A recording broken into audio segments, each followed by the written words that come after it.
Alam mo ba may isang event kung saan the biggest celebrities like Michael Jackson, Bruno Mars, and Justin Timberlake perform for free? At ito ang dahilan bakit nila ito ginagawa na walang bayad. Alam mo, if you're in their shoes, ano pipiliin mo? No? Option A $5 million paycheck, or option B, you have 100 million viewers that can open to bigger opportunities in the future. Most likely, most people will choose the instant money. Kasi gusto natin pagkatapos ng trabaho, meron tayong reward kaagad. Tama? Ang tawag nito is instant gratification. Pero sa negosyo, the game is different. No, most of the time, you do the work without any immediate return.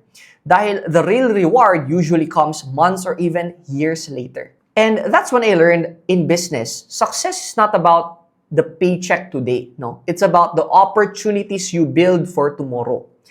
These celebrities understand the power of attention.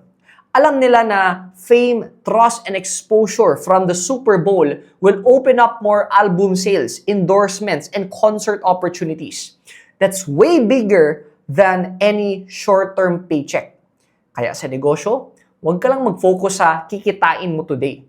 Focus ka sa mga activities na pwedeng magbukas ng malalaking opportunities sa'yo in the future. This is how you build a business that lasts decades. This is Fibo Lim, and if you want more content on business, marketing, and sales, follow me for more.